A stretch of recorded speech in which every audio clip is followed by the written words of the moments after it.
Hello everyone, welcome to my channel Progressive Learners, which is a one-stop destination for your educational videos. Today we'll be starting with mathematics, and let's start with the first topic without wasting any further time. Okay, now let's start with part C. In part C, you have types of numbers.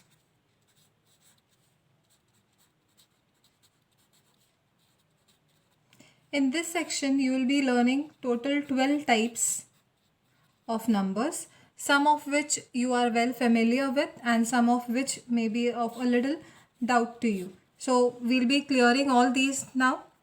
Let's start with the first one. The first type of number is nothing but your natural number or natural numbers. They are denoted by a capital letter N, and natural numbers start from 1, 2, 3, 4 and continue till infinity.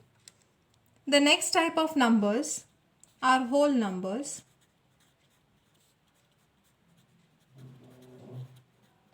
And they are denoted by a capital letter W. They start from 0, 1, 2, 3, 4 and continue till infinity. So we see that the only difference between natural numbers and whole numbers is this one little number over here, that is 0. 0 is neither positive nor negative, and whole numbers will start with 0. So 0 is only a whole number, whereas 1, 2, 3, 4 are whole numbers as well as natural numbers. They can be also categorized into different numbers, other numbers. We'll just look at them. The third type of numbers are called as integers. Now what are integers? Integers are well explained by the number line. So I'll just draw the number line for you. So here is my number line. The number line midpoint is represented by 0, which is neither positive nor negative. Towards the right hand side of the number line, we have positive numbers 1, 2, 3, 4, 5 and the list continues. And towards the left hand side, you have negative numbers like -1, -2, -3, -4, -5 and the list continues. All these are called as positive numbers. All these are known as negative numbers. So I'll just write down over here negative numbers, and these are positive numbers. And this is 0. So negative numbers plus 0 plus positive numbers is equal to integers. So I hope your concept about integers is quite clear now. Integers will include all negative, positive as well as 0. The next type of numbers is one of the components of your integers. That is, we are talking about positive numbers.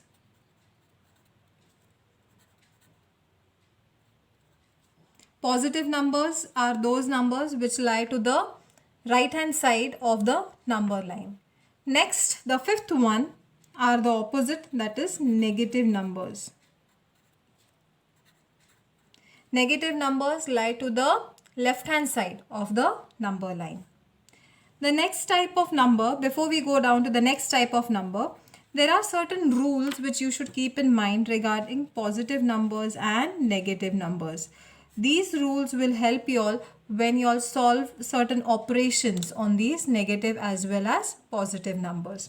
So the first rule that I'd like you all to keep in mind is that if negative number is multiplied by a positive number, the product is always going to be negative. So always remember, negative multiplied by positive gives you negative. I'll give you an example to explain this. I'll write down the examples on this side. Say I have -7 multiplied by +4. Now positive numbers need not be denoted by their sign. They can be written simply as they are.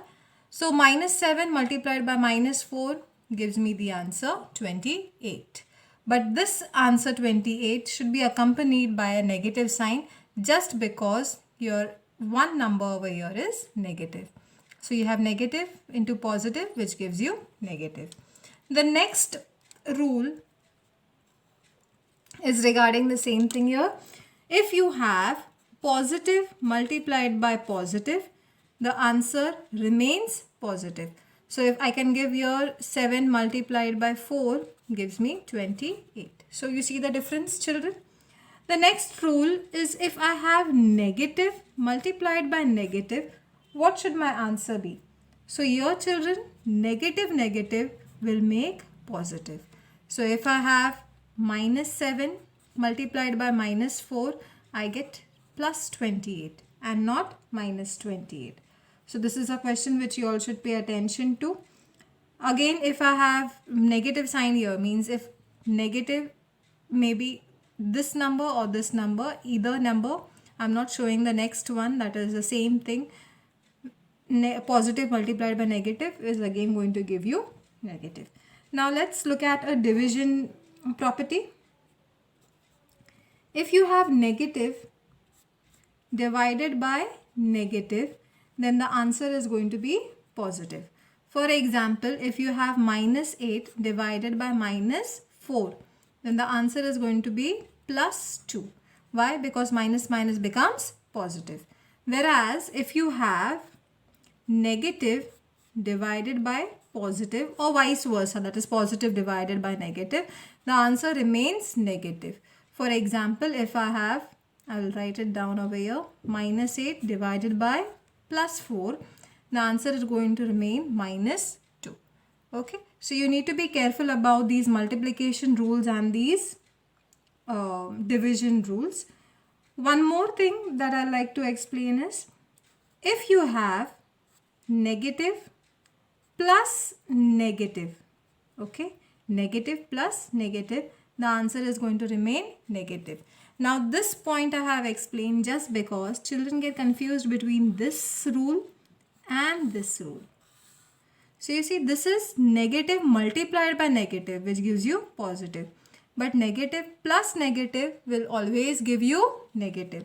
I'll show you an example for that. Say I have minus 7 plus minus 4. So now here the answer should be minus 11. So you need to be careful about that. And obviously, I need not write this rule because it's well known. Positive plus positive is going to always give you positive. So if I have 7 plus 4, I'm going to have 11. Is that clear? But if I have the next rule like negative plus the positive number, then what should be your answer? Your answer can be negative or it can be positive because it depends upon which number is greater. The sign of the greater number should accompany. So I'll show you the example over here. If I have minus 7 plus 4, the answer over here will be minus 3. Okay, because minus and plus we will perform subtraction and we give you minus 3. But if the sum says 7, or if I write over here, okay, I'll write it down as 7 and minus or plus minus 4. If the sum is like that, then what do? Plus minus again gives you negative, but now the sign of the greater number should be accompanying the answer, and the answer is plus 3. So you see that here my answer was minus 3, but here my answer is plus 3. So this is a difference between the rules. You should always remember the rules so that the operation on number sums are done carefully. So these two rules are a little confusing, so I need you all to focus on these two rules well. Let's move ahead with the next type of numbers. The sixth type and the seventh type are also well known to you all. The sixth type is known as even numbers. The seventh one I'm writing just beside it, odd numbers. Now what are even numbers? Even numbers are those numbers which are divisible by 2, and odd numbers which are not divisible by 2. So can we suggest certain examples? For even numbers, we can have examples like 2, 4, 6, 8 and so on. For odd numbers, you can have examples like 1, 3, 5, 7 and so on. So you have odd numbers, you have even numbers. The next type of numbers are going to be, that is number 8. They are known as rational numbers. Now what are rational numbers? I'll first give you the statement and then I'll explain about it. The numbers in the form P upon Q are called as rational numbers. Here you need to remember that, very important, you need to remember that P and Q are integers.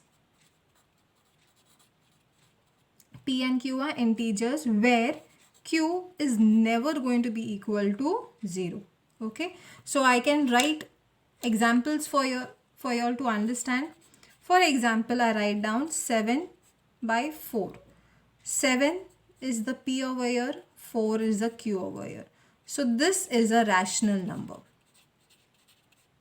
This is a rational number. If I give you one more example, I write down 6 upon 1, or I write down simply 6. Now this is a basic concept, children, that any whole number, any natural number, any integer always has 1. That is, if you write the number without the denominator, always 1 is considered as its denominator. So either I write it as 6 upon 1 or either I write it as 6, both mean the same. So here also this is Q and this is P, where Q is not equal to 0. So this satisfies the rule and hence this is also a rational number. I can also write it negative. If I write minus 7 upon 4, yes. I can also write minus 6 upon minus 1. Okay, that is also again a rational number. As long as Q is not equal to 0, it remains a rational number.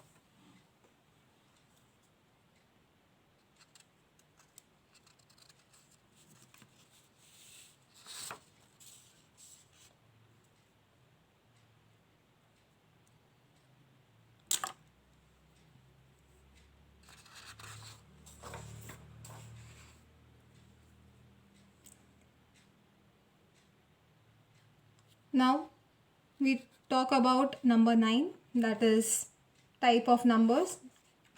Now after rational numbers, you must have heard about the word irrational numbers.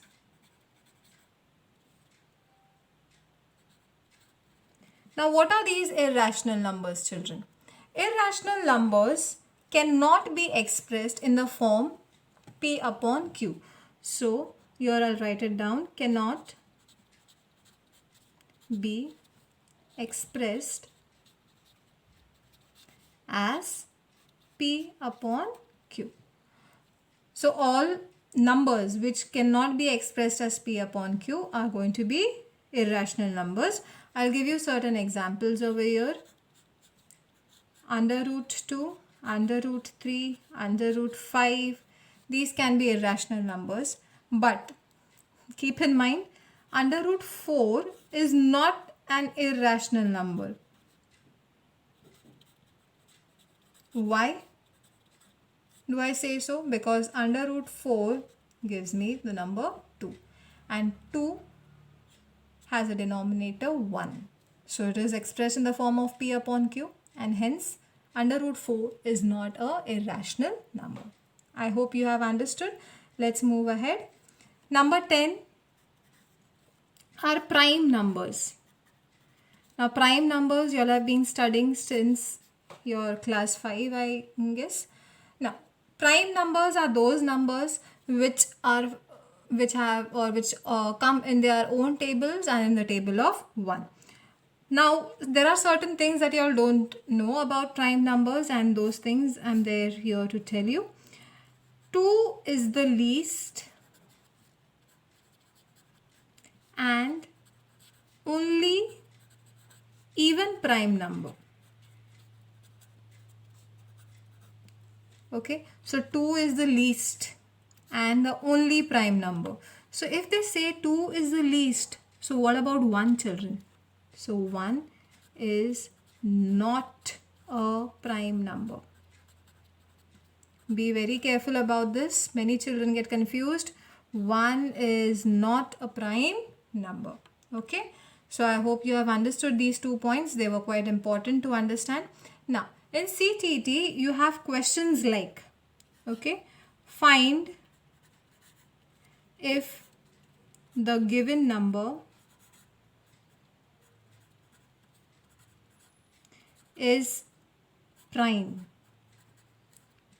So now you need to find out whether the given number is prime, and as far as I know, we won't be by hearting all the numbers or all the prime numbers.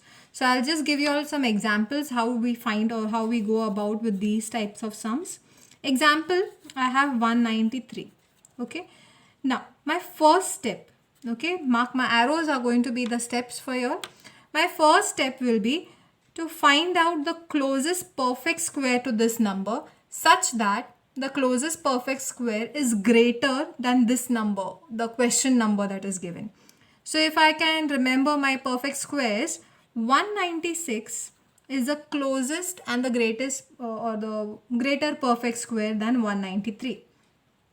Now 196 is a perfect square of 14. So means that 193 should be divisible by, okay, 193 should be divisible by all the prime numbers that are lower than 14 or are less than 14. So which are the prime numbers less than 14? Let's quickly count. You have 2, you have 3, you have 5, you have 7, you have 11, you have 13. Okay, we have these many numbers and these numbers are going to be smaller than 14. Now let's check whether 196 is going to be divisible, 193 is going to be divisible by all these numbers. So I'll write down 193. This is our star over here. Okay. Now what about 2? 3 is at the ends place. So no, it's not divisible by 2. What about 3? 3 6 are 18. Okay.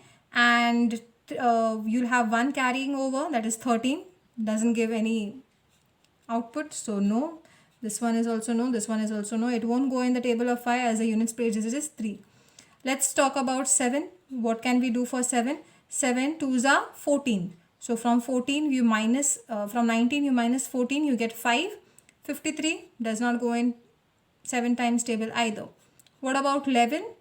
11 ones are 11. 19 minus 11 leaves you with 8. 83? No. For 11 also. What about 13? 13 ones are 13. 19 minus 13 leaves you with 63. Nowhere. So what we see is that 193 is not divisible by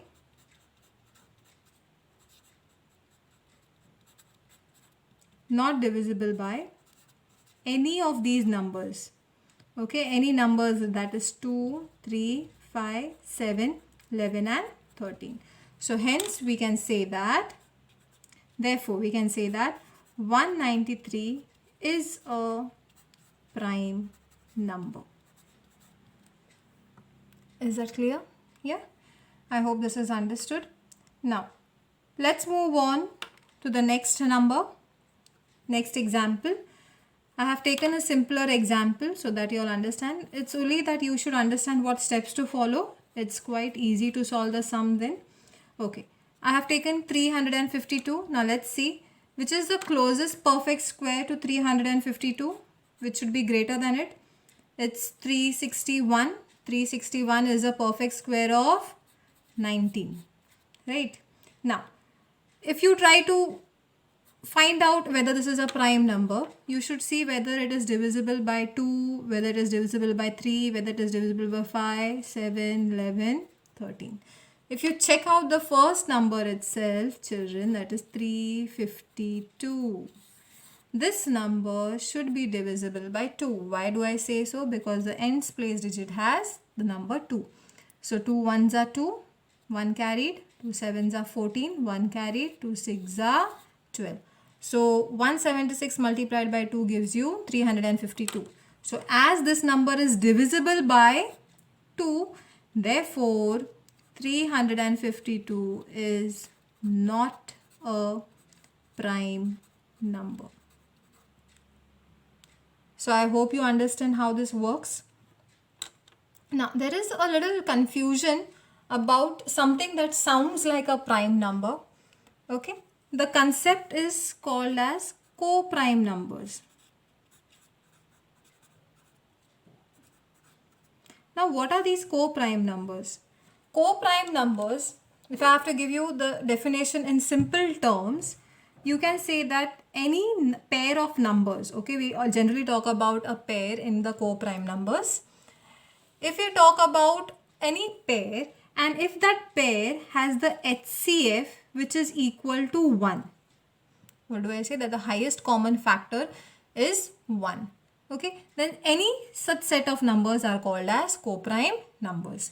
I'll give you the properties so that it's easy for you all to understand.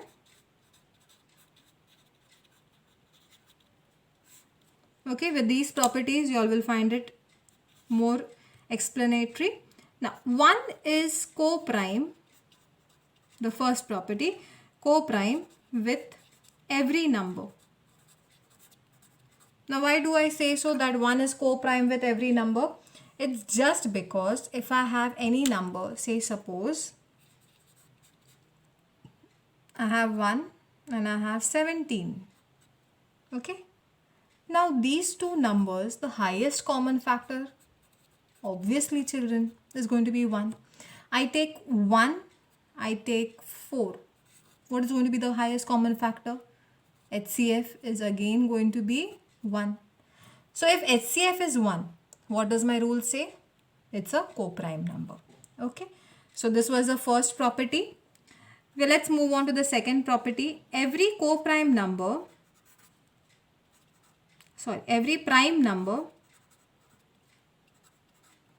is co-prime to each other.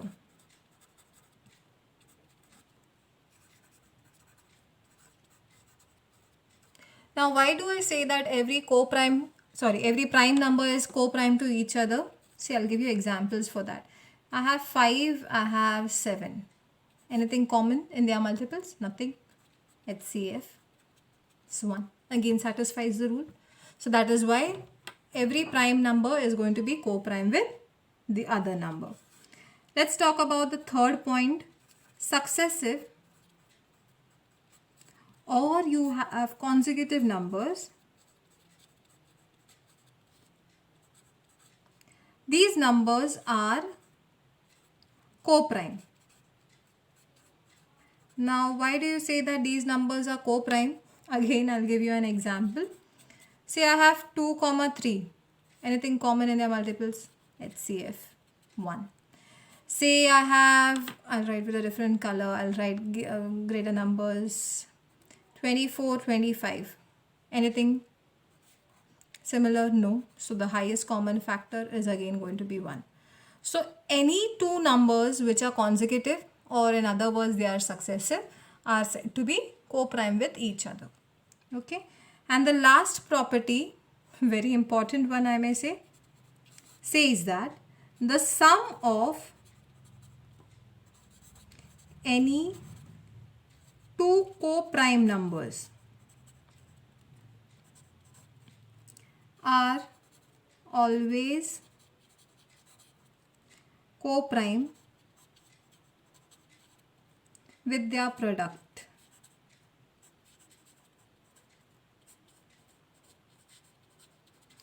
Now, how do you explain this? Again, we'll have an example to help us.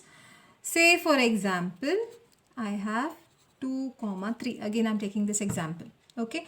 Now, we know that these two numbers are co-prime because the HCF is going to be 1, and we know that consecutive numbers are co-prime. Now, let's look at their sum. What is their sum going to be? Their sum is going to be 5, right? What is their product going to be? Their product is going to be 6. 5 and 6 consecutive numbers. HCF is 1. Hence, they are co-prime. I'll give you an example of a larger number. Say I have two numbers, like I have 10 and I have 11. Okay. These both are co-prime with each other. Let's look at their sum. What is their sum going to be? It's going to be 21. What is their product going to be? 1 1 0. Okay, so these two are again going to be co-prime because 1 and 0 are not going to have common multiples. Okay, so we see that if the numbers are co-prime, the sum and the product is also co-prime. Okay, so this was all about co-prime numbers. I hope you have understood. Now we shall talk about the remaining, that is we have finished with 10 types of numbers. We are left with 2 types of numbers. We'll quickly go through them.